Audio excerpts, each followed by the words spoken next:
سلم لي على هادي الأمم. السلام عليكم ورحمة الله وبركاته.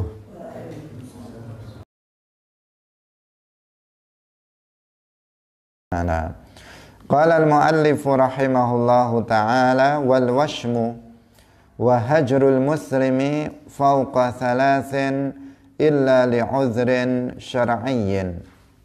والوشم lan bertato, wahajrul muslimi lan ngenengaken wong Islam fauqa salasin ing dalem sak dhuwure 3 dina illa li uzrin kejaba krana ana uzur syar'iyyin kang bangsa syara'.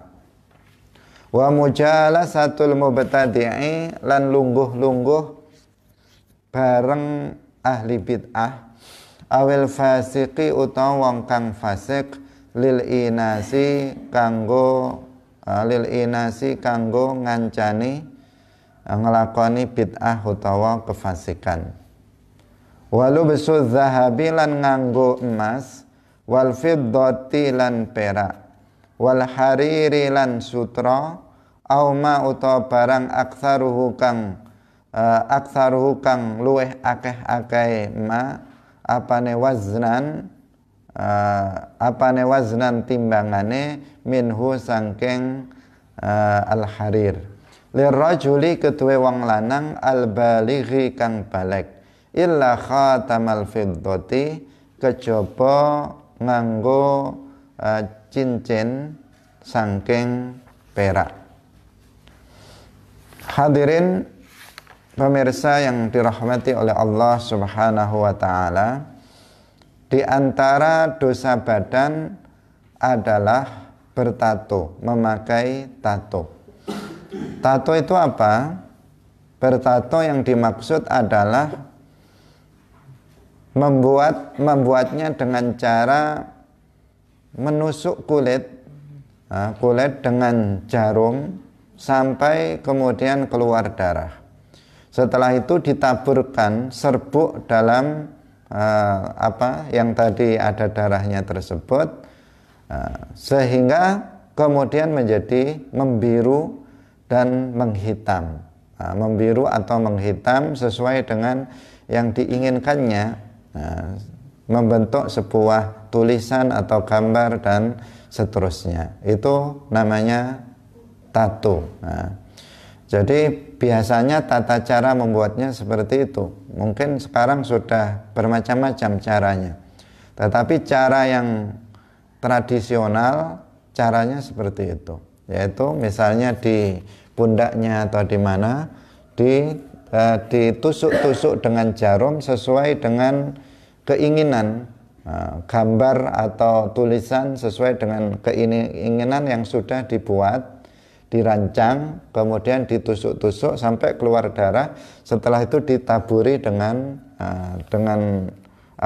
semacam serbuk tertentu, sehingga kemudian akan membentuk sesuatu yang dia inginkan. Itu hukumnya adalah haram dan tergolong sebagai dosa besar.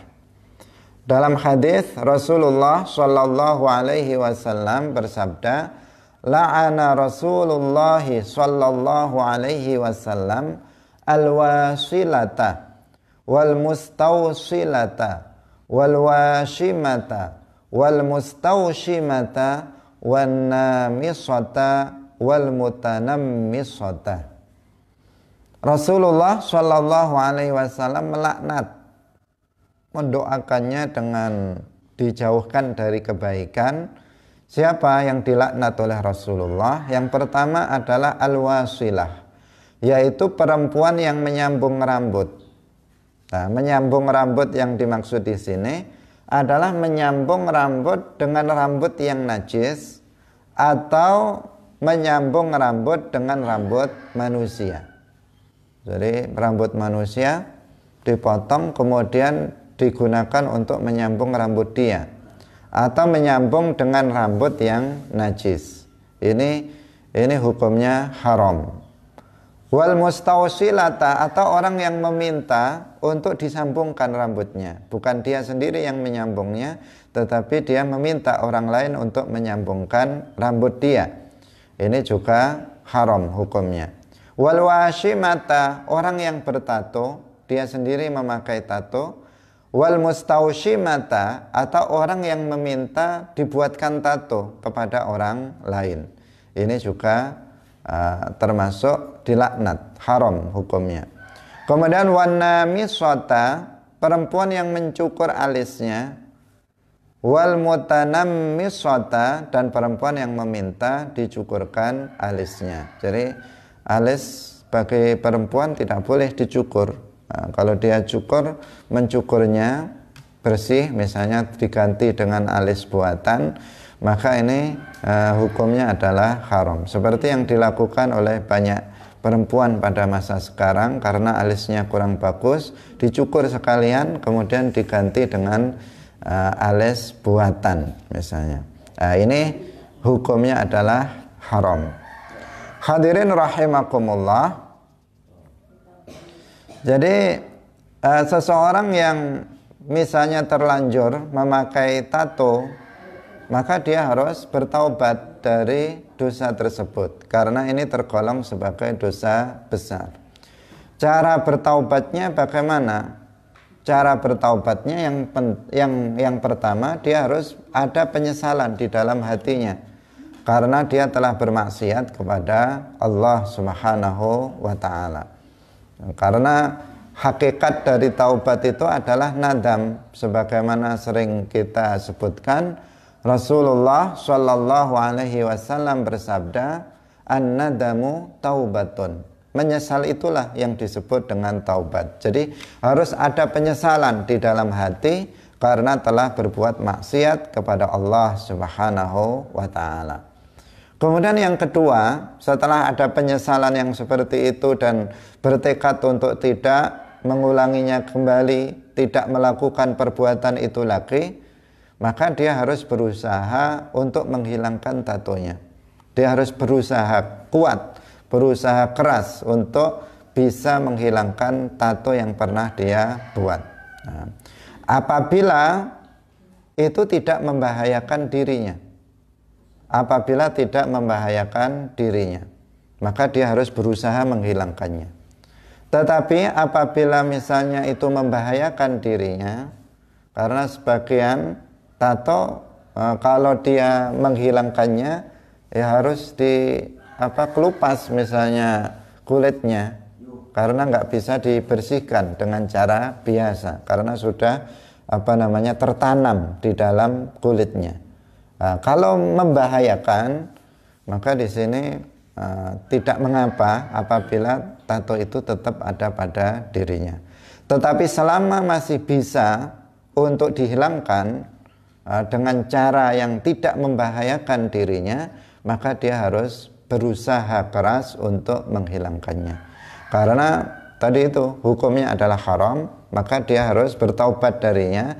Dan cara bertaubatnya selain menyesal dan bertekad untuk tidak mengulanginya lagi, meninggalkan perbuatan itu, tidak mengulanginya kembali, dia harus berusaha untuk menghilangkannya sekeras tenaga, sekuat tenaga, selagi tidak membahayakan.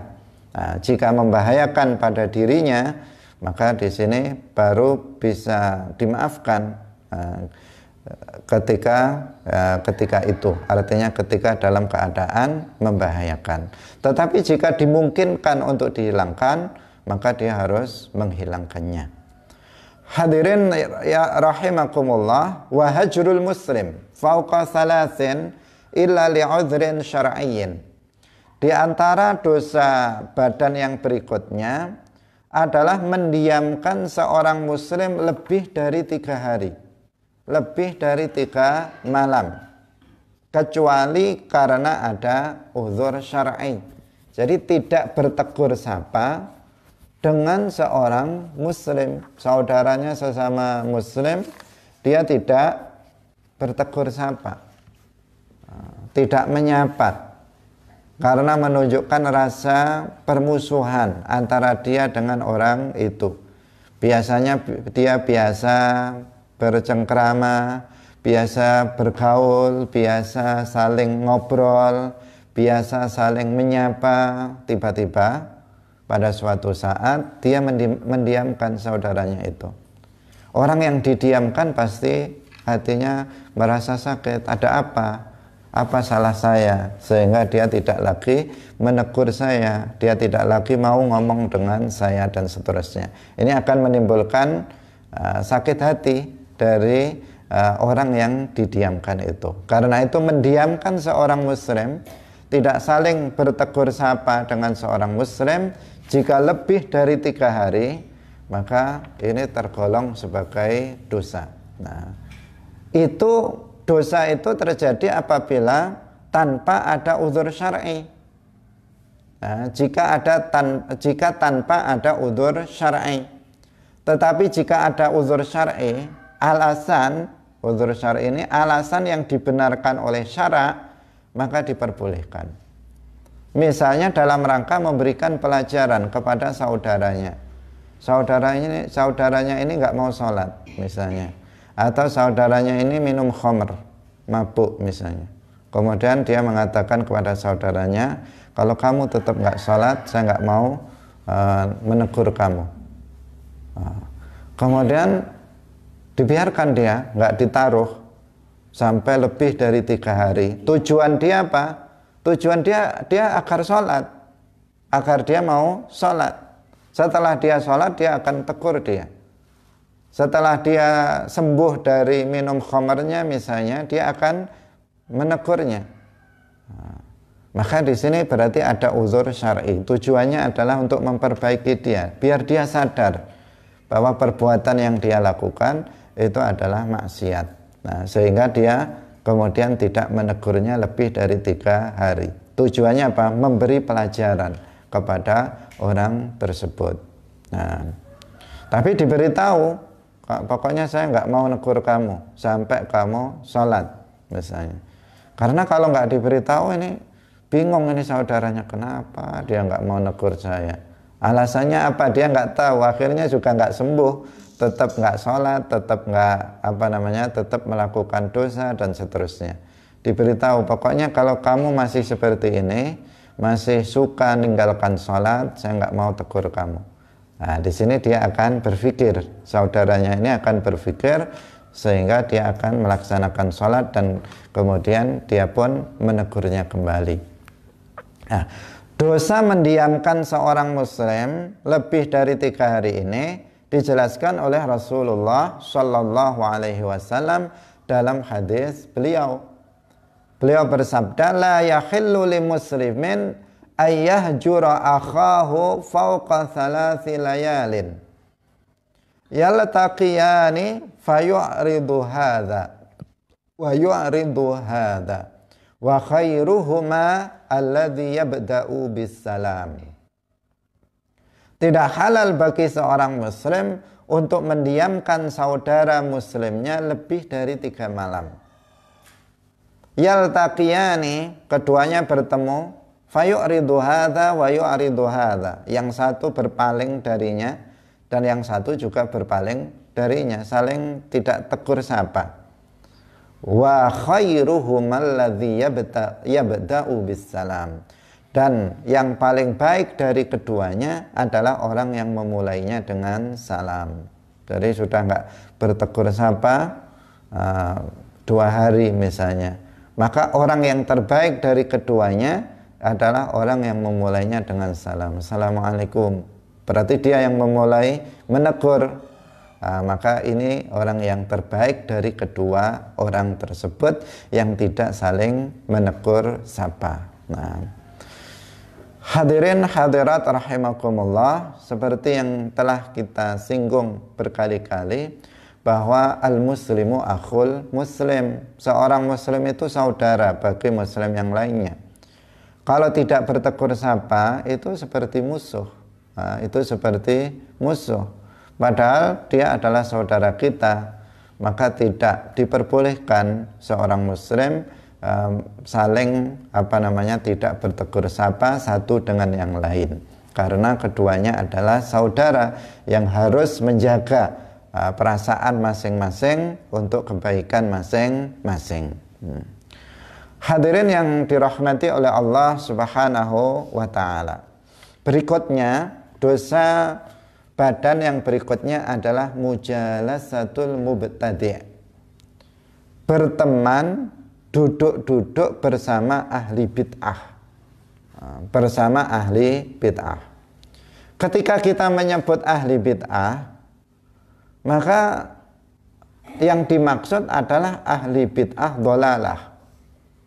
Jadi kalau kita, para ulama di dalam kitab-kitabnya menyebut mubtadi', ahli bid'ah atau ahlul bid'ah, maka yang dimaksud di sini adalah ahlul bid'ah ad-dhalalah. Kenapa? Karena kebanyakan bid'ah itu sesat. Kebanyakan bid'ah itu adalah sesuatu yang buruk. Maka ketika dimutlakkan, maka yang dimaksud adalah ahlul bid'ah as-sayyi'ah. Sebagaimana hadis kullu bid'atin dhalalah, kebanyakan bid'ah itu adalah sesat. Hadis ini bukan artinya setiap bid'ah itu sesat. Artinya bukan setiap bid'ah itu sesat, tetapi sebagaimana dijelaskan oleh Al-Imam An-Nawawi rahimahullah, bahwa hadis ini adalah amun makhsus. Lafadznya umum tetapi sudah dikhususkan. Sehingga yang dimaksud kullu bid'atin dhalalah ay aghlabu al bid'ah itu dhalalah. Kebanyakan bid'ah itu adalah sesat. Tetapi ada bid'ah yang tidak sesat. Kenapa dipahami tidak semua bid'ah itu sesat? Karena Rasulullah dalam hadis yang lain membagi bid'ah menjadi dua. Saya ulangi lagi, kenapa hadis ini dimaknai sebagian besar bid'ah itu sesat dan maknanya bukan setiap bid'ah itu sesat? Karena dalam hadis yang lain Rasulullah membagi bid'ah menjadi dua. Kalau hadis ini tidak dimaknai dengan sebagian besar tetapi dimaknai setiap bid'ah itu sesat, maka akan bertentangan dengan hadis yang lain yang menjelaskan bahwa bid'ah itu ada dua. Banyak sekali hadisnya, diantaranya adalah hadis yang sangat terkenal, disebutkan dalam dalam Arba'in An-Nawawiyah, man ahdatsa fi amrina hadza ma laisa minhu fahuwa raddun. Hadis ini menjelaskan tentang bahwa bid'ah itu ada dua. Dari sisi lafadznya dipahami begini. Man ahdatsa fi amrina, barang siapa yang membuat perkara baru. Perkara baru namanya apa? Bid'ah. Yang enggak ada nasnya dalam Al-Qur'an dan hadis, sesuatu yang baru namanya bid'ah. Dikatakan man ahdatsa fi amrina hadza, barang siapa yang membuat perkara baru, yang membuat bid'ah dalam agama kita ini, ma laisa minhu, yang perkara baru, yang bid'ah itu bukan merupakan bagian dari agama, tidak sesuai dengan agama, fahuwa raddun, maka dia tertolak. Dalam hadis ini Rasulullah membuat qaid, membatasi, yaitu perkara baru yang raddun, yang mardud, yang ditolak itu adalah ma laisa minhu, yaitu perkara baru yang tidak sesuai dengan Islam, yang tidak sesuai dengan syariat Islam. Maka pemahaman atau mafhum dari hadis ini, barang siapa yang membuat perkara baru dalam agama Islam ini yang sesuai dengan ajaran Islam, maka makbul, maka perkara itu adalah makbul. Ini namanya bid'ah hasanah. Jadi Rasulullah membagi bid'ah menjadi dua, bid'ah hasanah dan bid'ah sayyi'ah. Maka kalau dalam hadis lain dikatakan kullu bid'atin dhalalah, maka kul di situ artinya adalah aghlab. Kebanyakan bid'ah itu adalah sesat, sebagaimana dijelaskan oleh Al-Imam An-Nawawi rahimahullah. Imam Syafi'i juga membagi bid'ah menjadi dua. Semua para ulama ahli sunnah wal jamaah itu membagi bid'ah menjadi dua. Maka ketika disebut ahli bid'ah begitu saja, yang dimaksud adalah ahlul bid'ah ad-dhalalah. Nah, ahli bid'ah yang sesat. Kenapa? Ya karena kebanyakan bid'ah itu adalah sesat. Maka ketika diitlaqkan, yang dimaksud adalah ahli bid'ah yang sesat. Mujalasatul mubtadi'. Mujalasatul mubtadi' termasuk dosa dosa badan, yaitu duduk-duduk bersama ahli bid'ah, bertemanan dengan ahli bid'ah, seperti menjadi teman plek dengan ahli bid'ah. Ini hukumnya haram. Hukumnya adalah haram. Ahli bid'ah yang dimaksud ahli bid'ah dalam akidah, dalam masalah akidah. Seperti misalnya Wahabi. Wahabi itu ahlul bid'ah, meskipun mereka bilang setiap bid'ah itu sesat, mereka anti terhadap bid'ah, tetapi mereka itu ahli bid'ah yang sebenarnya. Ahli bid'ah yang sebenarnya. Bahkan bid'ah yang mereka buat itu adalah bid'ah bid'ah dhalalah dalam bidang akidah. Wahabi itu salah satu akidahnya adalah tajsim dan tasbih, menyerupakan Allah dengan makhluknya. Mereka mengatakan Allah itu duduk di atas arsy. Padahal dalam Al-Quran nggak ada satu ayat pun yang menunjukkan Allah itu duduk di atas arsy. Di dalam hadis juga nggak ada satu hadis pun yang menjelaskan, hadis yang sabit, yang sahih, yang menunjukkan Allah itu duduk di atas arsy, itu nggak ada sama sekali. Satu ayat pun nggak ada, sepotong ayat pun tidak ada. Kalau nggak ada dalam Al-Quran, nggak ada hadis, itu namanya apa? Namanya bid'ah. Namanya bid'ah. Lah kalau bid'ah itu dilihat sesuai nggak dengan Al-Quran dan hadis? Nggak sesuai dengan Al-Quran dan hadis. Al-Quran menyatakan laisa kamitslihi syai', tidak ada sesuatu pun yang serupa dengan Allah. Lah kalau mereka mengatakan Allah itu duduk di atas arsy, bersemayam di atas arsy, kan sama dengan makhluk. Semua makhluk bertempat. Di atas arsy juga ada makhluk namanya Alkitab, yang bertempat di sana. Artinya mereka telah menyerupakan Allah dengan makhluk. Berarti keyakinan Allah duduk di atas arsy ini keyakinan yang bid'ah dalam bidang akidah dan dhalalah. Kenapa? Karena hal yang baru dalam Islam nggak ada dalam Al-Quran dan hadis, dan bertentangan dengan Al-Quran dan hadis.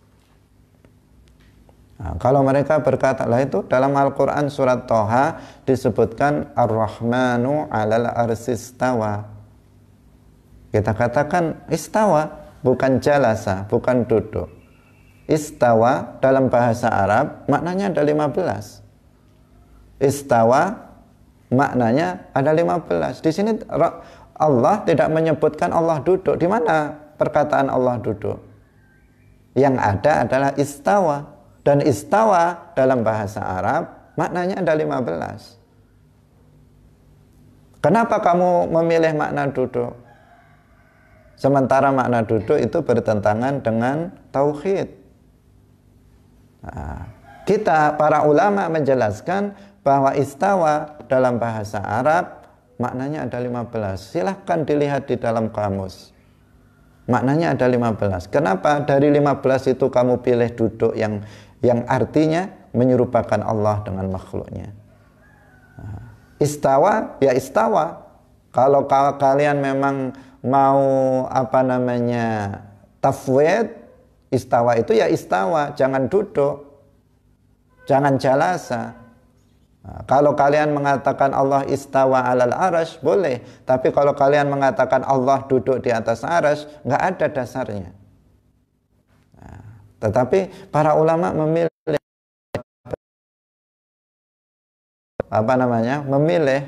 memaknai istawa dengan makna menguasai. Ar-Rahmanu 'alal arsy istawa artinya Allah menguasai arsy, bukan duduk. Padahal Rasulullah mengajarnya. Tiba-tiba tawasul apa? Selalu bilang kembali kepada Al-Quran dan hadis, tetapi mereka banyak membuat bid'ah akidah. Gayanya mereka menuduh umat Islam sebagai ahlul bid'ah, tetapi mereka justru ahlul bid'ah dalam bidang akidah yang sangat membahayakan. Tidak ada nasnya dalam Al-Quran dan hadis, yaitu paham qadariyah. Paham qadariyah itu meyakini manusia itu menentukan takdirnya sendiri. Takdirnya sendiri. Jika manusia itu yang membawa bid'ah tajsim dan tasbih, berteman dengan Hizbut Tahrir yang membawa paham baru yang nggak pernah diajarkan oleh Al-Quran dan hadis, yaitu paham qadariyah. Berteman dengan Hizbul Ikhwan yang membawa paham baru berupa pengkafiran terhadap umat Islam yang berhukum dengan selain hukum Al-Quran secara mutlak. Berteman dengan orang Syiah yang hulu, yang mencaci sahabat dan seterusnya. Ini semuanya adalah perkara yang tidak diperbolehkan, haram, jangan dilakukan.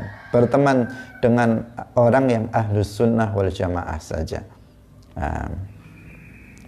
Kenapa? Karena bisa membahayakan, mereka bisa mempengaruhi diri kita. Kecuali kalau dia masih belum kuat, agar kita bisa mempengaruhi dia agar kembali kepada jalan yang lurus, yaitu ahlus sunnah wal jamaah. Maka bisa kita lakukan dalam rangka berdakwah kepada dia, mengajak dia kembali ke dalam ajaran Islam yang benar, yaitu ahlus sunnati wal jamaah. Awil fasiqi, atau duduk-duduk berteman dengan orang fasik. Orang fasik itu adalah pelaku dosa besar. Misalnya orang yang nggak sholat, nggak sholat 5 waktu, itu namanya orang fasik. Atau orang yang peminum khamr, pemabuk, itu namanya orang fasik. Atau orang penjudi, itu namanya orang fasik. Jadi orang pelaku dosa besar itu namanya orang fasik. Nah, itu kita juga tidak diperbolehkan duduk-duduk bersama mereka, orang-orang ahli kefasikan, ahli dosa besar. Tetapi apabila kita duduk-duduk bersama dia, itu bukan karena kefasikannya, tetapi karena dia itu masih kerabat kita, misalnya. Kita duduk bersama dia itu karena dia kerabat kita, bukan karena kefasikannya. Maka di sini tidak haram. Haram itu apabila kita memang menemani dia dalam kefasikannya, biar dia tambah semangat dalam berbuat kefasikan. Nggak masalah, dia yang sholat aja tetap saya ditemani meskipun nggak sholat. Itu jika seseorang itu duduk-duduk bersama orang ini, tujuannya agar dia tetap nggak sholat seperti itu, agar dia tetap menjadi pemabuk seperti itu. Kalau tadi ahli bid'ah, agar dia tetap dengan bangga dengan kewahabiannya. Ada orang dia menjadi wahabi, tetangga kita misalnya atau teman kita dulu, kemudian kita tetap bergaul dengan dia dengan baik. Akhirnya dia merasa, nggak masalah, berakidah wahabi nggak masalah. Dia akan memiliki anggapan seperti itu. Itu yang nggak boleh, itu yang seperti itu, sehingga tetap dia berada di situ, berada dalam pemahaman yang menyimpang. Itu yang disebut lil inas. Artinya dia seakan-akan mendukung bid'ah sesat yang dia lakukan. Seakan-akan dia mendukung kefasikan yang dia lakukan. Padahal seharusnya kita menunjukkan ketidaksenangan terhadap perbuatan maksiat, terhadap perbuatan yang bid'ah yang sesat. Hadirin pemirsa yang dirahmati oleh Allah Subhanahu wa taala. Yang berikutnya adalah walubsu dzahabi wal fiddati wal harir, yaitu memakai emas, perak dan sutra atau yang lebih banyak ukurannya bagi laki-laki yang baligh. Nah, ini hukum khusus bagi laki-laki yang sudah baligh. Tidak berlaku bagi perempuan atau anak yang belum baligh. Yaitu apa? Memakai emas itu haram secara mutlak. Memakai emas itu haram secara mutlak bagi laki-laki. Kalau bagi perempuan maka boleh. Wanita memakai emas, cincin emas, gelang emas, atau kalung emas, itu boleh bagi perempuan. Tetapi bagi laki-laki nggak boleh memakai cincin emas, memakai anting-anting emas, memakai kalung emas, memakai jam yang terbuat dari emas, itu tidak diperbolehkan, haram secara mutlak. Nah, artinya dipakai untuk apa saja. Kalau emas maka itu tidak boleh. Yang kedua adalah memakai perak. Kalau memakai perak itu haram kecuali untuk cincin. Jadi kalau kalungnya itu kalung terbuat dari perak, haram. Apabila dia membuat gelang yang terbuat dari perak, hukumnya haram. Tetapi kalau laki-laki memakai cincin yang itu terbuat dari perak, maka itu hukumnya boleh. Jadi ini pengecualian. Nah, sehingga dikatakan tadi kalau emas itu mutlak, meskipun cincin, meskipun jam, meskipun gelang, itu semuanya haram. Kalau emas. Tetapi kalau perak bagi laki-laki itu haram juga, kecuali jika dibuat untuk cincin. Nah, untuk cincin maka boleh seorang laki-laki menggunakan cincin yang terbuat dari perak. Kemudian yang berikutnya adalah sutra. Nah, kain sutra yang murni itu haram. Murni sutra, tidak campuran dengan yang lainnya. Itu bagi laki-laki. Kalau perempuan boleh. Emas, perak, sutra itu boleh. Semuanya bagi perempuan. Yang nggak boleh di sini adalah untuk laki-laki yang sudah baligh.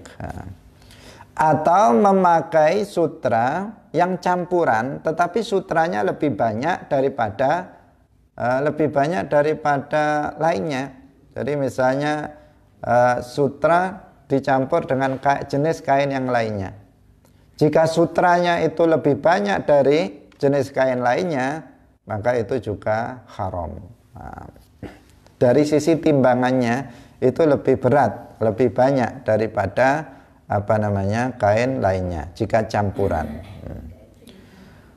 Tetapi jika campuran sutra dengan jenis kain lainnya itu campuran, tetapi sutranya lebih sedikit daripada sutranya, maka ini tidak haram. Jadi memakai sutra berarti di sini rinciannya 3. Yang pertama, jika murni sutra tidak bercampur dengan yang lain, maka ini haram bagi laki-laki untuk memakainya. Bagi perempuan boleh. Nah, yang kedua, apabila sutranya itu campur dengan yang lain selain sutra, dan sutranya lebih banyak daripada selain sutranya, maka ini juga masih haram. Yang ketiga, campur tetapi sutranya lebih sedikit dari yang lainnya, maka ini boleh. Nah, boleh untuk dipakai oleh laki-laki. Nah, jadi begitu rinciannya. Kalau emas tadi mutlak haram. Kalau perak haram kecuali untuk cincin bagi laki-laki. Kemudian yang ketiga, sutra dirinci. 3. Yang pertama, jika murni maka haram. Jika tidak murni tetapi sutranya lebih banyak, haram. Jika campur sutranya lebih sedikit, maka itu boleh. Itu rincian yang dijelaskan dalam kitab ini. Kalau bagi perempuan maka bebas. Apakah dia mau pakai kain sutra, apakah pakai emas atau pakai perak, maka dipersilahkan, tidak diharamkan. Kecuali apabila dia memakainya untuk sombong. Misalnya untuk sombong semua diperlihatkan, pakai cincin yang banyak, semua jarinya dikasih cincin emas misalnya. Kemudian pakai kalung yang besar, pakai anting-anting yang besar. Tujuannya apa? Untuk kesombongan, untuk pamer kepada tetangga-tetangganya, untuk berbangga-bangga di hadapan orang lain, itu menjadi haram. Haramnya bukan memakai emasnya, karena bagi perempuan itu boleh. Haramnya adalah karena sombongnya itu. Karena untuk tujuan sombong maka menjadi haram. Yang haram apanya? Sombongnya, bukan memakai emasnya. Karena pada dasarnya perempuan itu boleh untuk memakai emas dan memakai emas, perak dan sutra. Hadirin rahimakumullah, bagi anak kecil maka yang belum balik maksudnya, maka diperbolehkan dia memakai emas, perak ataupun sutra. Meskipun sebaiknya bagi orang tua itu tidak memakaikan cincin atau yang lain yang terbuat dari emas, perak ataupun sutra. Ini bagi laki-laki ya, bukan untuk anak perempuan. Meskipun anak kecil laki-laki itu boleh pakai cincin emas, tetapi tidak boleh atau tidak selayaknya dalam mendidik anak itu dibuat senang dengan sesuatu yang mewah, sesuatu yang dengan emas. Tidak selayaknya dididik untuk cinta terhadap emas, tidak selayaknya dididik untuk cinta terhadap harta sejak anak itu masih kecil. Nanti kalau sejak kecil, anak kecil boleh pakai emas, dikasih emas, nanti dia bisa tertancap di dalam hatinya senang terhadap emas, sehingga ketika nanti dia dewasa, dia pun tetap ingin memakai emas itu, padahal dia sudah balik. Hadirin rahimakumullah, ini berdasarkan hadis dari Rasulullah sallallahu alaihi wasallam, uhilla adh-dhahabu wal hariru li inasi ummati wa hurrima ala dzukuriha. Uhilla adh-dhahabu wal harir, dihalalkan emas dan sutra, li inasi ummati, untuk kaum perempuan dari umatku, wa hurrima ala dzukuriha, dan emas dan sutra itu diharamkan atas kaum laki-lakinya. Jadi boleh bagi perempuan, tetapi haram bagi kaum laki-laki. Hadirin pemirsa yang dirahmati oleh Allah Subhanahu wa ta'ala. Satu lagi, wal khalwati bil ajnabiyah.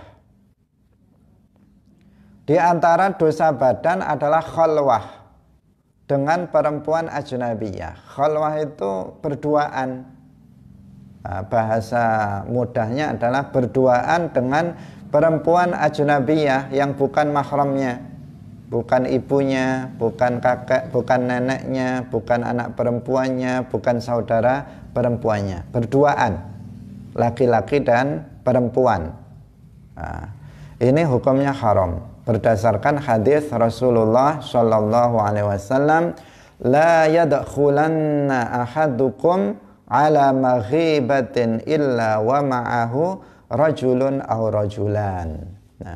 Tidaklah benar-benar salah seorang kalian masuk ke rumah seorang perempuan yang suaminya tidak ada di rumah, kecuali bersama seorang laki-laki atau dua orang laki-laki.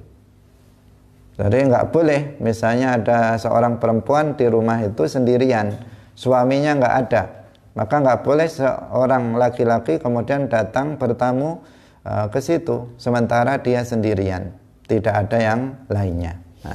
Seorang perempuan itu juga nggak boleh memasukkan orang itu masuk ke dalam rumah yang di rumah itu tidak ada laki-laki lain.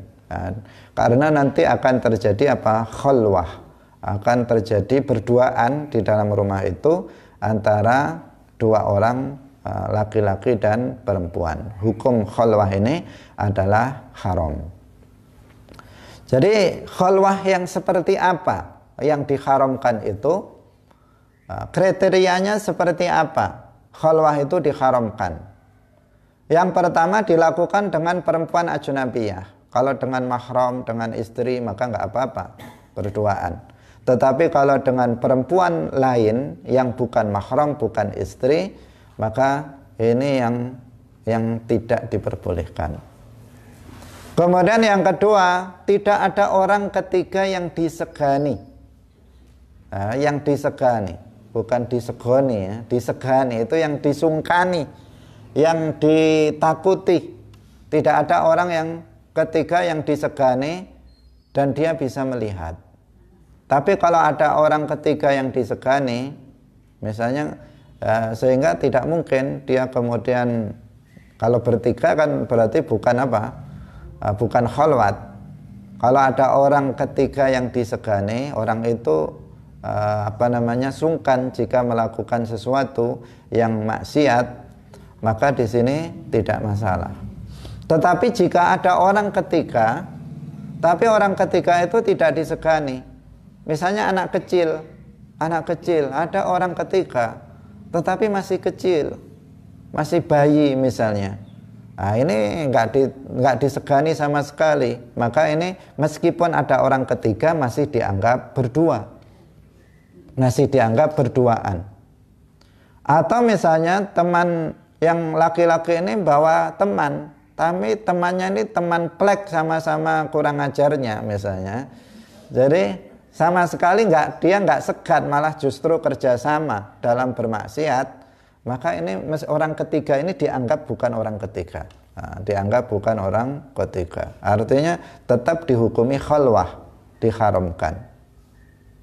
Atau yang perempuan juga seperti itu, maka ini juga seperti itu, maksudnya ada temannya, tetapi temannya juga teman plek, sama-sama dengan dia, maka ini juga tetap disebut sebagai khalwah. Ini. Atau ada orang ketiga, tapi orang ketiganya buta, nggak bisa melihat. Ini juga ini namanya juga tetap khalwah, meskipun ada 3-4 orang di situ, tapi yang dua bisa melihat, yang dua laki-laki perempuan, yang dua yang dua buta misalnya, itu juga tetap khalwah namanya. Kenapa? Karena orang ketiganya tidak bisa melihat. Hadirin pemirsa yang dirahmati oleh Allah Subhanahu wa ta'ala. Jadi itu khalwah yang diharamkan, yaitu tadi dengan perempuan ajnabiyah, bukan mahram, bukan istri. Yang kedua, dilakukan berduaan, tidak ada orang ketiga, atau ada orang ketiga tetapi orang ketiga ini bukan orang yang disegani oleh keduanya, atau bukan orang yang bisa melihat, orang buta misalnya. Maka ini tetap dianggap sebagai khalwah yang diharamkan. Dalam dalam hadis atau menurut pendapat yang benar, yang sahih, itu diperbolehkan khalwah antara dua orang laki-laki dengan satu perempuan ajnabiyah. Itu namanya bukan khalwah juga. Jika misalnya laki-lakinya 2, perempuannya 2, maka itu diperbolehkan. Tetapi dengan syarat bahwa orang ketiga itu adalah orang yang terpercaya, yang disegani tadi. Misalnya dalam rangka untuk belajar ilmu agama, itu jangan gurunya 1, muridnya 1, gurunya laki-laki, muridnya 1 perempuan, nggak boleh. Tetapi kalau gurunya 1, kemudian muridnya 2, 1 laki-laki 1 perempuan, atau 2 orang perempuan, maka ini diperbolehkan. Tetapi jika itu dilakukan di tempat yang ada lalu lalang manusia, misalnya di depan, yang orang setiap kali lewat, nah, maka itu bukan khalwah. Itu bukan khalwah yang diharamkan. Kenapa? Karena orang lalu lalang lewat. Demikian juga kalau seseorang misalnya mau ngojek, kalau ngojeknya di tengah kota tidak masalah. Tetapi kalau ngojeknya ini nanti lewat tengah hutan, yang ini nanti nggak ada orang di situ, lewat situ biasanya, maka ini harus dihindari karena nanti akan terjadi khalwah, berduaan dia dengan tukang ojeknya. Tetapi kalau di tengah kota, memang rumah dia tengah kota, di situ ada banyak orang yang seliwar-seliwar lewat, maka ini tidak tergolong sebagai khalwah yang diharamkan. Nah, tetapi tetap seseorang harus berhati-hati. Hadirin rahimakumullah, sampai di sini pengajian kita pada pagi hari ini. Semoga bermanfaat bagi kita semuanya dan bisa kita amalkan. Barakallahu fikum, wallahu muwaffiq ila aqwamit thariq. Wassalamualaikum warahmatullahi wabarakatuh.